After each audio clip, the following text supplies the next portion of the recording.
Assalamualaikum warahmatullahi wabarakatuh. Kembali lagi kita bertemu di pertemuan ketiga. Topiknya adalah sitologi mikroba dan lingkungannya.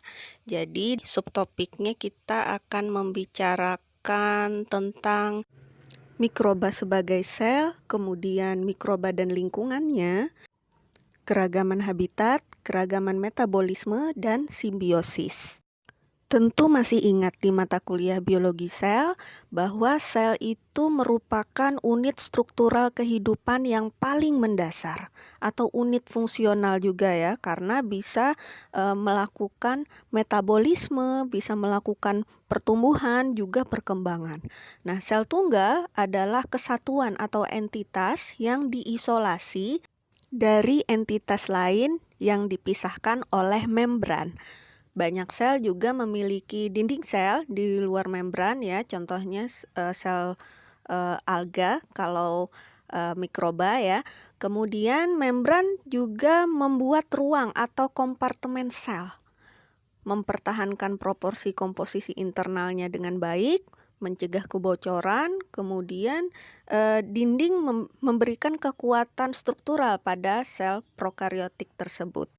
Sel mikroba dikelilingi oleh membran sitoplasma yang merupakan barrier yang memisahkan sel di dalam maupun yang di luar. Nah, di dalam membran itu terdapat bermacam-macam struktur dan senyawa kimia yang tersuspensi di dalam sitoplasma. Struktur kunci ini termasuk ke dalam nukleus atau nukleoid ya pada bakteri, karena kan prokariot tidak punya membran inti ya, di mana DNA terdapat di dalamnya atau tersuspensi di dalamnya. Nah, di dalam sel juga ada ribosom, tempat untuk sintesis protein. Sel merupakan struktur yang terorganisasi, tersusun atas 4 komponen kimia atau makromolekul seperti protein, asam nukleat.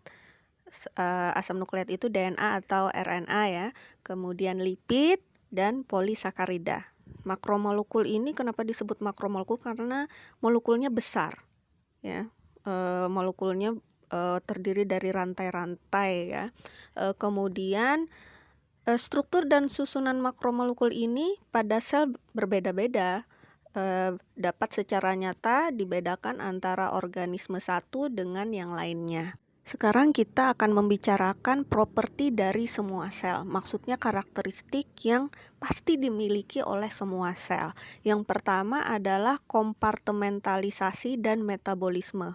Jadi sebuah sel merupakan sebuah kompartemen yang mengambil nutrisi dari lingkungannya, kemudian mengubahnya dan melepas limbahnya ke lingkungan kembali.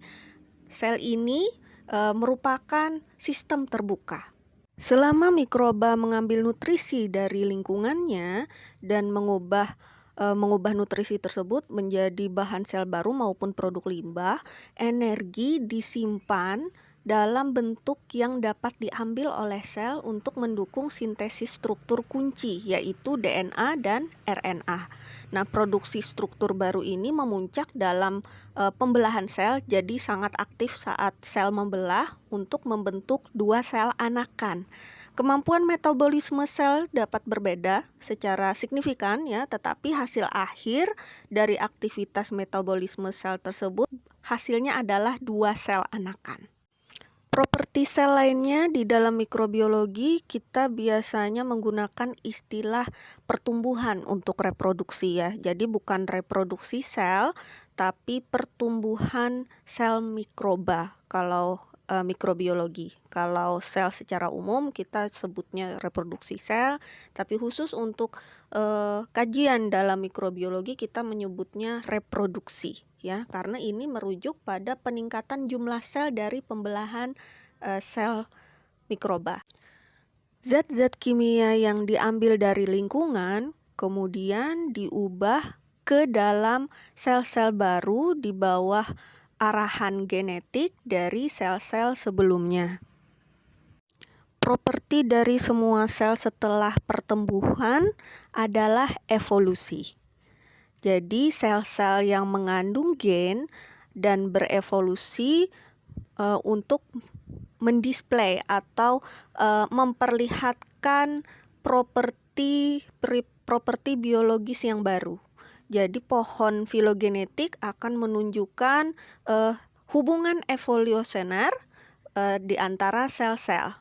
Bisa dilihat pada gambar ya, itu ancestral cell itu maksudnya adalah sel nenek moyang ya. Jadi turun temurun ya, terjadi diferensiasi sel hingga menghasilkan spesies yang berbeda. Semua sel mengalami evolusi proses keturunan dengan modifikasi di mana varian genetik dipilih berdasarkan kecocokan atau kesesuaian reproduksinya. Nah, evolusi biasanya prosesnya terjadi lambat, tetapi dapat terjadi dengan cepat pada sel mikroba ketika terjadi tekanan selektif yang kuat. Sebagai contoh, resistensi antibiotik pada bakteri patogen. Ya, bakteri penyebab penyakit dengan menggunakan antibiotik yang tidak pandang bulu atau yang punya spektrum luas dalam pengobatan manusia dan hewan, maka akan terjadi resistensi antibiotik. Kenapa? Karena bakteri itu adalah ahli adaptasi. Dia cepat beradaptasi. Jadi pemakaian antibiotik yang tidak benar bisa menyebabkan bakteri penyebab penyakit tersebut jadi kebal. Nah, sekarang properti dari sebagian sel, artinya tidak semua sel punya, jadi sel-sel tertentu saja. Jadi beberapa sel mampu melakukan pergerakan sendiri atau motilitas. Motilitas memungkinkan sel untuk menjauh dari bahaya ataupun kondisi yang tidak menguntungkan dan untuk mengeksploitasi sumber daya atau peluang yang baru. Jadi kadangkala misalnya ada daerah yang nutrisinya paling banyak, maka sel-sel bakteri akan bergerak ke nutrisinya yang paling banyak.